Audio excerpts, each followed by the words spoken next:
Assalamualaikum warahmatullahi wabarakatuh. Selamat malam Mas Bro. Ini sekarang malam ya. Apa kabarnya teman-teman? Mudah-mudahan Anda sehat-sehat ya. Motornya juga sehat. Nah, di kesempatan kali ini saya kedapatan pasien. Berkebetulan tadi saya minta yang punya motor, udahlah besok aja dijemput motornya ya, saya bilang gitu.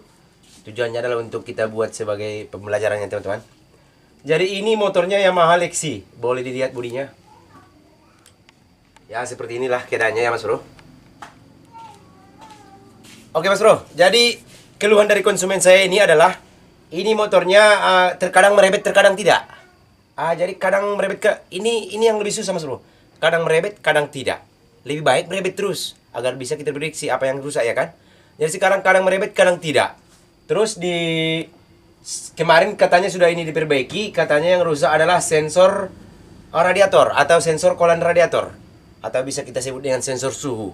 Nah, setelah diperbaiki katanya baru beberapa jam kumat lagi Mas Bro. Kumat lagi, berebet lagi. Kadang tidak, berebet, kadang normal.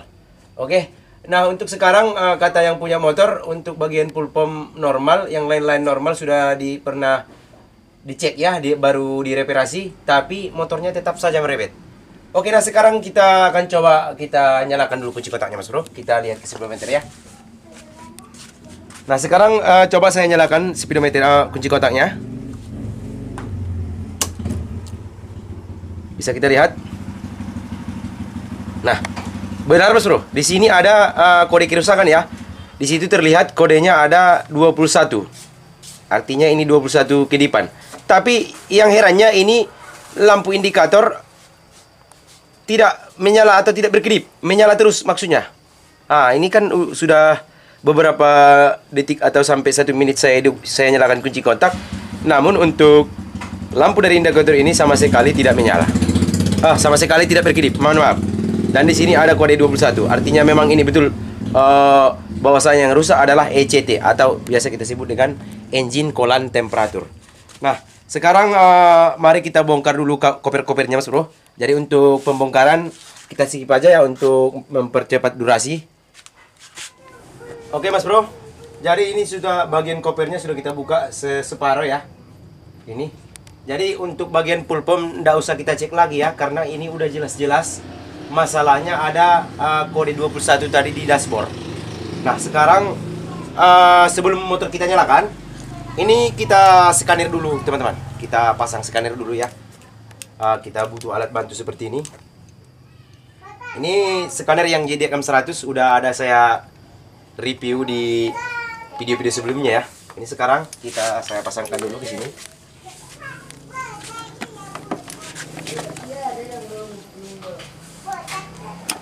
Oke.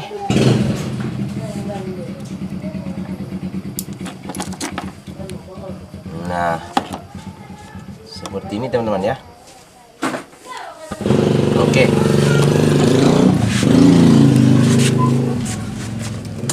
Oke teman-teman, jadi kita coba kita cek dulu.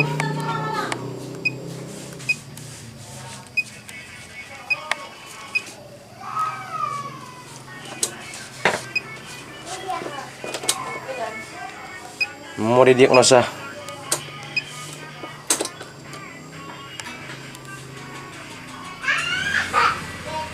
Oke teman-teman, jadi ini tidak tersambung ya. Loadingnya lambat sekali. Coba cabut dulu songketnya bro. Pasang lagi. Mungkin ada kesalahan di sistem ECU-nya ini ya. Tekan lagi. Kita masuk ke mode standar nanti. Pasang lagi. Oke. Matikan kunci kontak, nyalakan. Kita masuk mode standar ya teman-teman ya.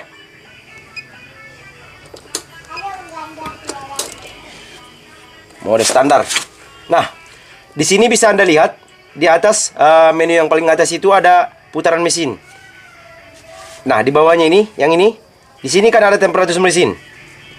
Di sini sudah jelas-jelas terbaca min 20 derajat Celcius. Artinya memang betul-betul ini kode kerusakannya adalah sensor ECT atau sensor coolant radiator. Biasanya si sensor coolant radiator inilah yang memberitahu kepada ECU seberapa suhu dari mesin itu sendiri. Nah, coba kita kembalikan lagi. Kita masuk ke membaca kode kerusakan, kita pastikan.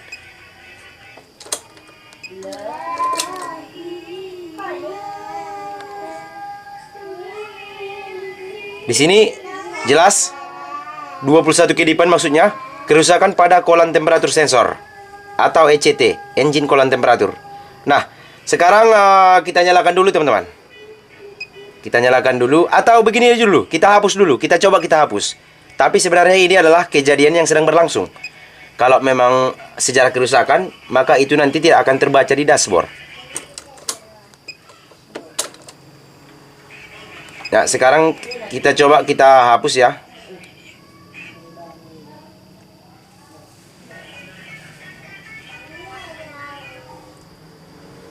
Oke teman-teman, jadi untuk penghapusan sangat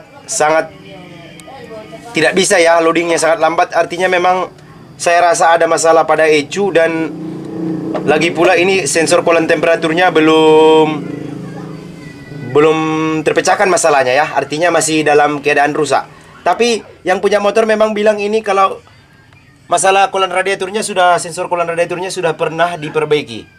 Baru beberapa jam katanya kumat lagi. Oke, sekarang kita coba kita tes hidup, kita nyalakan motornya. Tolong dulu Mas Bro, dicabut dulu skanernya. Dicabut dulu ya. Biar kita lihat pergerakannya dulu. Pasang lagi. Nah, sekarang kita masuk lagi ke ini menu standarnya.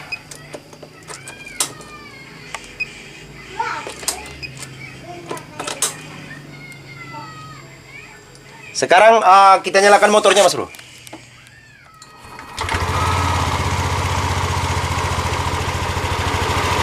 Begitu tadi kita starter, ini skanernya mati, artinya akinya ini voltasenya, kalaupun tidak voltasenya, strumnya atau arus listriknya sudah berkurang dari standarnya ya.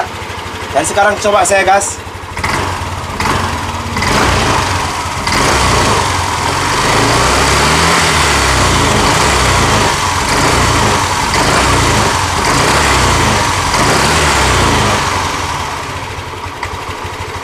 Oke.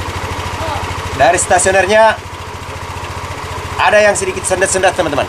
Ada sedikit sendat-sendat. Cuman kalau saya gas saat ini, seakan-akan begitu saya gas, motornya normal-normal saja.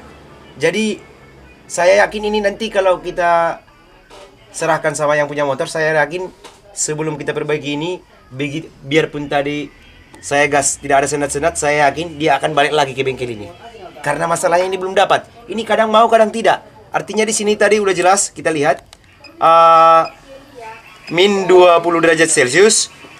Sebentar ya. Udah jelas tadi di sini minus 20 derajat Celcius. Artinya mesin ini sangat dingin sekali, yang dibaca oleh sensor ECT. Dan dilaporkan ke ECU bahwasanya si ECU menerima laporan dari ECT bahwasanya suhu mesinnya dingin. Nah, disitulah si ECU nanti menyemprotkan bahan bakar lebih lama atau lebih banyak. Artinya saya yakin ini akan boros bahan bakar. Makanya kadang mau kadang tidak. Ini berkebetulan cuaca dingin, dia agak-agak sesuai. Nanti kalau panas, mesinnya ini panas, saya yakin ini pasti berebet. Oke, sekarang ini scanner kita apa dulu? Kita langsung kita cek di bagian sensor kolon radiator. Nah, untuk lampunya tolong digeser dulu Mas biar terang ya, karena ini malam. Lumayan ribet teman-teman.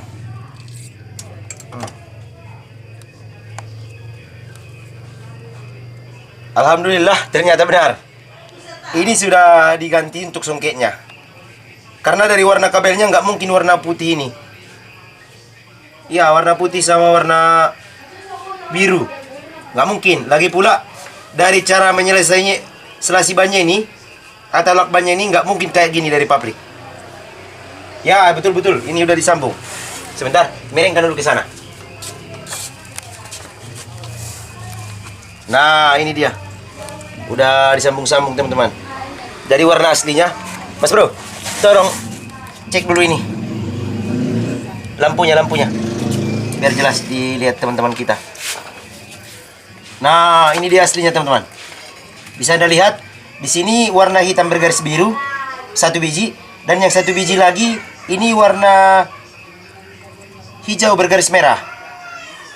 Saya pun lupa entah di mana negatifnya ini, entah di mana positifnya. Yang jelas setiap sensor itu, oke teman-teman, yang jelas maksudnya setiap sensor itu bekerja pada tegangan 5 volt biasanya. Nah, sekarang kita cek dulu ini. Barangkali sensor ECT-nya yang rusak. Tolong ambilkan Mas Bro, jarum pentol. Oke, saya tancapkan dulu teman-teman. Kita cek dulu apakah di sini mengeluarkan tegangan. Biasanya satu massa, satu positif. Tapi yang positif itu biasanya mengeluarkan tegangan 5 volt. Biasanya dah. Coba nyalakan kunci kontak Mas Bro. Oh, saya ganjal dulu ini ya. Biar lebih enak. Oke, lepas saja. Kita ke auto ya teman-teman.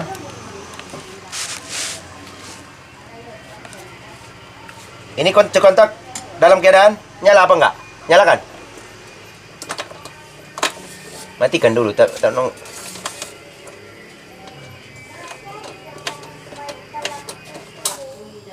Oke, sekarang menyala teman-teman. Di sini sama sekali tidak ada pergerakan. Coba saya balik dulu teman-teman. Mana tahu dibalik mau ya. Di sini hanya ada resistansi. Kalau tegangan tidak ada. Oke, sama sekali tidak ada teman-teman. Bisa dilihat untuk ampermeternya. Di sini hanya ada kilo ohm. Resistansi ini 112, 114 sampai 100 sekian ohm lah, kilo ohm. Oke, jadi saya nggak tahu ini mana massa atau mana negatif. Sekarang ini posisi kunci kontak saat on ya teman-teman. Boleh lihat. Coba matikan dulu kunci kontaknya. Oke, on kan. Coba lihat speedometer. Menyala speedometer ya kan. Oke. Nah, sekarang kita akan coba apakah ada yang putus di antara kabel yang baru disambung ini, teman-teman. Di sini tidak menyala. Tidak ada suara connect terhadap ground atau massa. Tidak menyala teman-teman. Saya tancapkan ke cagak 2 dulu. Tidak menyala. Ke mesin langsung. Tidak menyala. Oke, saya bolak dulu. Saya bolak balik dulu. Mana tahu ada diode ya. Nah ini teman-teman. Oke, sekarang yang ini. Oke, tidak ada ya. Berarti yang warna biru ini, kalau di sini dah, yang warna biru inilah yang jadi massa. Coba saat ampermeternya berdengung, coba matikan kunci kontak. Nyalakan.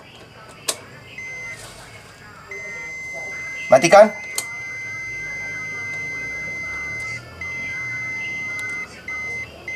Nyalakan. Matikan. Oke, berarti inilah massanya teman-teman. Massanya ya, menurut di ampermeter ini. Tapi kita coba cek lagi teman-teman. Kita buka lagi untuk penyambungannya ini ya. Coba dulu Mas Bro. Nah, seperti itu.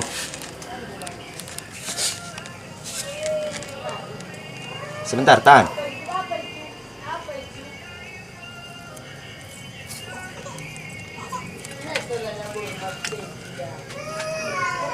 Coba kali saya ambilkan saya gunting.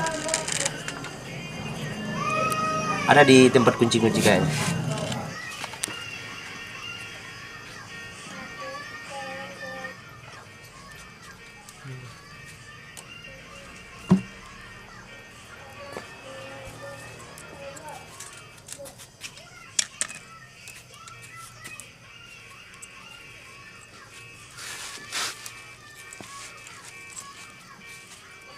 Oke teman-teman, sudah ketemu ini ya. Jadi jelas di sini warna biru tadi yang jadi massa ya. Warna biru di sini jumpanya warna hitam bergaris putih, bergaris biru. Memang kalau di Yamaha dominan itu warna hitam adalah massa. Tapi karena dibuat ada strip birunya, ini biasanya adalah entah sinyal, entah ada perantara lagi, ya kira-kira seperti itu. Yang jelas ini adalah masanya. Nah, yang seterusnya di bagian ini, karena tidak ada tadi sama sekali kita dapat tegangan dari sini, udah kita tes, maka ini coba kita oke teman, ternyata begini teman-teman.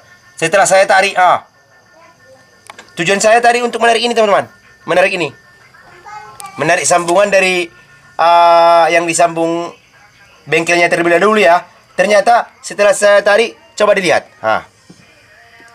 kabelnya korosi teman-teman. Kabelnya korosi atau bagaimana saya kurang tahu. Ini mungkin karena berlumpur-lumpur motornya ini jarang dicuci ya kan.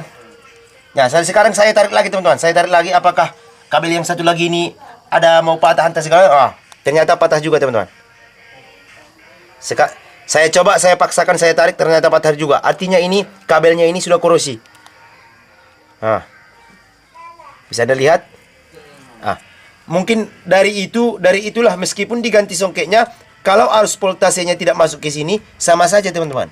Nggak ada gunanya diganti songket kalau memang voltase 5 volt dari si ECU untuk itu sensor ECT tidak berfungsi, nggak ada gunanya. Karena begini teman-teman, contohnya begini. Ini massa, yang ini adalah positifnya. Arus yang masuk dari ECU ke sini 5 volt. Kemudian si sensor ECT-nya itu memiliki resistansi. Semakin panas suhu mesin atau suhu radiatornya, maka resistansi dari si sensor ECT ini akan berkurang dan akan mengalir ke sini. Arus yang 5 volt mengalir ke sensor ECT dan akan di-outputkan oleh si massa, ke sensor ke ECU. Dialah yang memberitahu nanti seberapa panaskah suhu mesin itu. Caranya adalah dengan perlaluan dari voltase yang dikirimkan oleh si ECU dan dikembalikan lagi ke ECU melalui sensor ECT-nya itu. Artinya begini. Umpamanya sensor ECT, si ECU memberikan tegangan kepada si ECT 5 volt, ya. Masuk dari sini. Ya, masuk dari sini 5 volt. Kemudian keluarnya dari si massa ini, keluarnya ke si massa ya kan, sinyal negatif. Ini keluarnya tidak 5 volt karena ada resistansi di ECT itu. Artinya umpamanya baratkan lalu 0, sekian volt. Jadi semakin panas ECT-nya, sensor radiatornya, jadi tahanannya, resistansinya, tahannya itu semakin dekat, semakin pendek gitu. Artinya voltase yang dikeluarkan akan semakin besar. Disitulah perhitungan-perhitungan yang dihitung oleh si ECU. Jadi umpamanya kalau voltasenya semakin besar, maka semprotan bahan bakar agar lebih sedikit. Maksudnya adalah karena mesin sudah panas, maka bahan bakar yang disemprotkan akan lebih sedikit. Artinya semprotannya tidak lama, agar lebih pendek dari biasanya. Kira-kira seperti itulah kurang lebihnya. Karena ini kan sistemnya PGM F1, Programmed Full Injection. Artinya penekanan bahan bakar yang sudah terprogram. Oke, sekarang kita sambung dulu, kita cari tahu dulu di mana yang putus teman-teman. Baru nanti kita sambung, kita pasangkan, kita tes lagi apakah memang benar ada di sini mengeluarkan tegangan 5 volt. Oke, saya belah dulu untuk apanya ya, kabel-kabelnya. Potong dipotong. Ternyata, benar teman-teman. Di sini ada yang korosi teman-teman. Nah, akibat lumpur ini, berlumpur semua bah. Aturan dibelah dulu kabelnya ini nanti besok. Dibelah dulu, dibersihkan, baru dibalut lagi. Karena takut nanti ada lagi kabel-kabel yang putus. Nah, boleh dilihat ini. Benar ini korosi teman-teman. Ini lagi nih. Oke, sekarang ini kita kelupas dulu teman-teman ya. Kita kelupas dulu ini.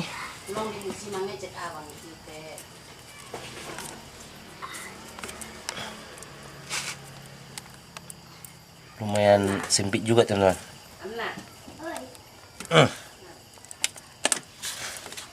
Tarik kuat aja, nggak apa-apa. Mana tahu nanti ada lagi yang mau putus ya kan. Berkapur.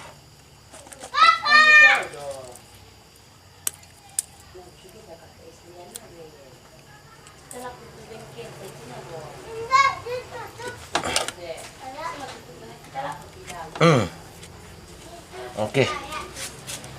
Nah, sekarang ini untuk kabel yang 2 biji udah terkupas ya teman-teman. Sekarang kita akan coba, tolong matikan kunci kontaknya, bro. Akan kita coba kita tes apakah di sini mengeluarkan tegangan listrik ya. Yang pertama, karena dari hitam ini tadi massa, maka probe testernya, probe ampermeternya kita kasih ke yang hitam.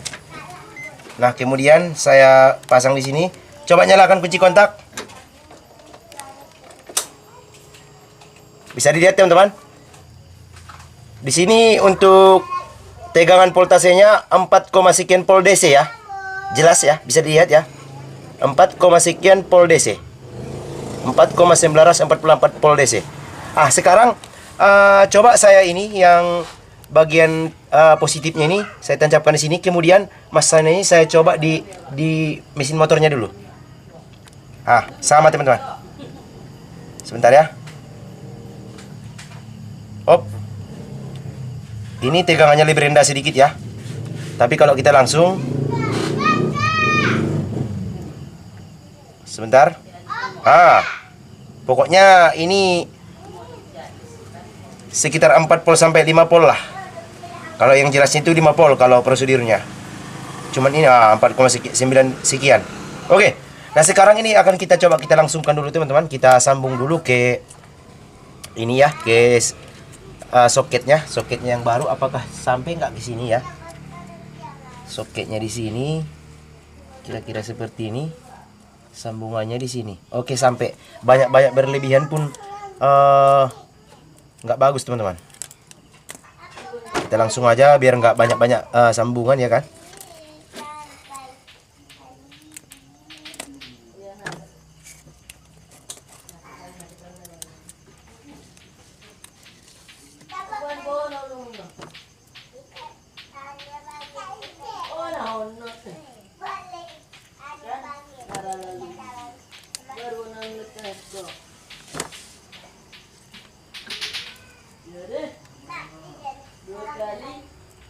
Oke. Sekarang ini warna birunya ini. Soalnya ini nggak jadi masalah teman-teman. Mau arah kemana nggak masalah. Kita pasang di sini aja teman-teman. Oh ya, kita pasang di sini aja. Warna biru ke warna hitam. Sebenarnya aslinya adalah warna hitam bergaris biru. Oke. Harusnya ini memang disemprot nanti pakai karbon cleaner teman-teman, biar bersih korosi-korosinya, kapur-kapurnya biar bersih. Coba matikan kunci kontak, Mas Bro.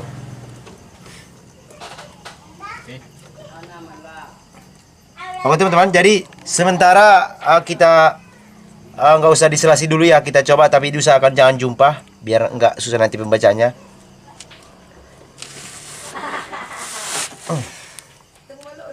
Oke, nanti kita selasi ya. Kita rapikan lagi nanti.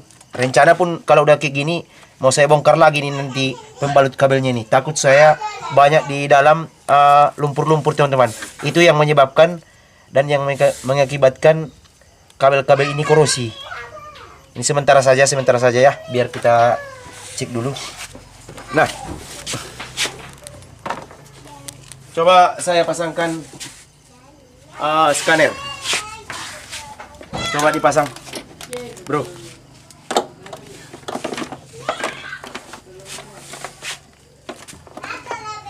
Kita lihat dulu seperti apakah pergerakannya.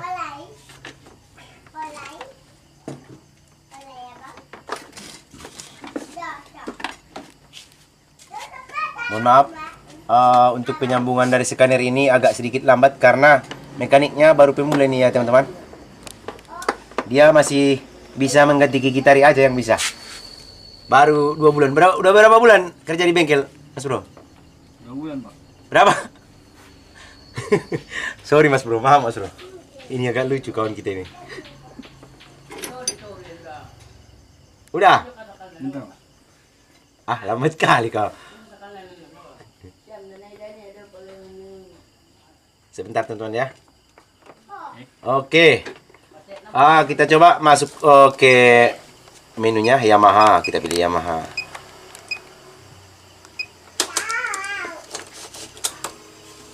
Mode standar.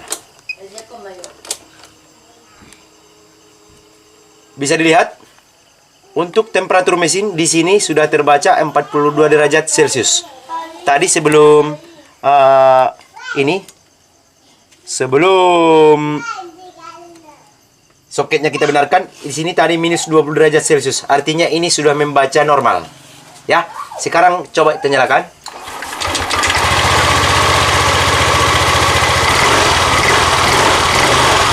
Sekarang kita ke speedometer, teman-teman.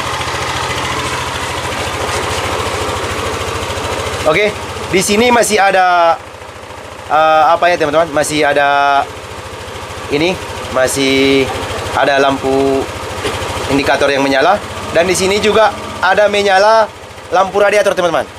Lampu radiator. Mungkin ini radiatornya bermasalah, teman-teman.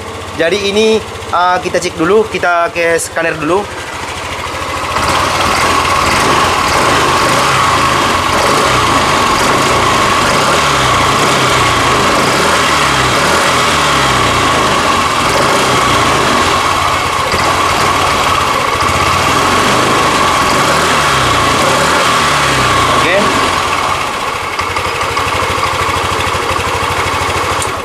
Nah, sekarang kita coba kita hapus dulu untuk kerusakannya.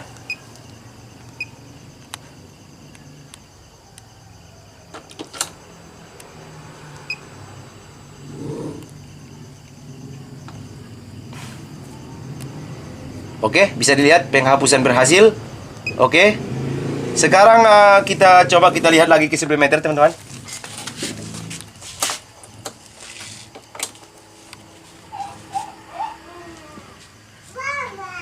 Oke, teman-teman, bisa dilihat untuk yang tadi yang lampu indikator ini menyala lagi, teman-teman. Menyala lagi, dan ini bagian indikator untuk ampere panas radiator menyala. Di sini sebenarnya ada tulisan error, teman-teman. Di sini masalahnya satu yang paling utama adalah di aki ini, teman-teman. Bisa lihat begitu saya starter tadi.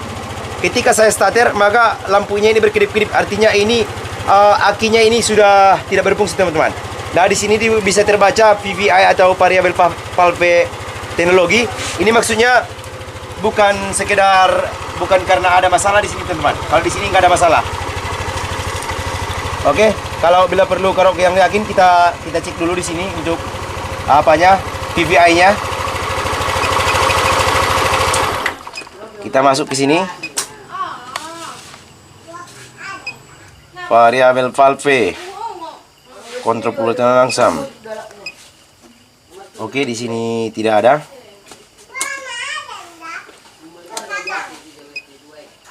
Sebentar, Mas Bro.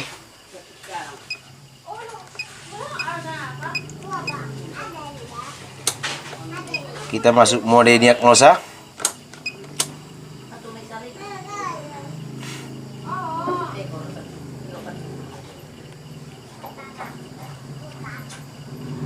Sensor bukan gas, normal. Tekanan udara masuk, temperatur udara masuk.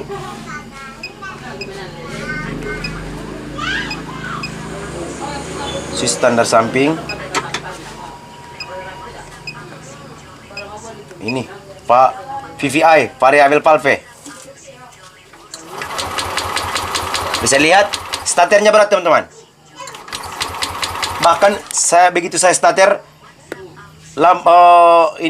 dashboardnya dari ini si JDM 100 bahkan mati, teman-teman. Kita lihat ke speedometer dulu. Saya matikan, saya nyalakan lagi. Bisa dilihat untuk akinya memang benar-benar drop ini, teman-teman. Jadi ini tidak bisa langsung kita ganti untuk aki ya, teman-teman, karena ini saya perlu konsultasi dulu sama yang punya motor, karena akinya ini harganya tidak murah-murah, teman-teman. Karena ini saya rasa hampir 300.000 ya yang untuk merek GS. Nah, cuman saya rasa kalau akinya sudah kita ganti baru, maka ini akan normal. Untuk radiator pun saya rasa tidak ada masalah di motor ini. Tapi nanti kalau ada kesempatan, kalau memang udah saya sudah deal dengan yang punya motor ini untuk ganti aki, ada kesempatan kita buat tutorialnya lagi. Tapi untuk cara pengecekan di sistem sensor kolan radiator, tadinya itu yang punya motor suruh saya untuk ganti sensor kolan radiatornya, ternyata bukan sensor kolan radiator yang rusak teman-teman, ternyata hanyalah kabel-kabelnya yang korosi. Kurang lebihnya cara seperti itu ya. Ini saya konfirmasi dulu sama yang punya motor bahwa akinya harus diganti, nanti kita servis lagi. Dan untuk bagian perkabelan pun nanti akan kita belah lagi, kemudian kita bersihkan karena di sana sudah banyak lumpur-lumpur teman-teman. Jadi saya takut nanti lumpur itu akan membawa korosi kepada kabel-kabel yang ada di dalam sistem injeksi motor ini. Nanti akan berakibat fatal gara-gara satu yang kita bereskan, ujung-ujungnya dia nanti datang lagi ke sini padahal kerusakannya di yang lain. Tapi yang punya motor tidak tahu menahu soal itu. Oke, kurang lebihnya caranya seperti itu. Mudah-mudahan dapat bermanfaat. Salam otomotif dari Radio Otomotif. Mantap juga.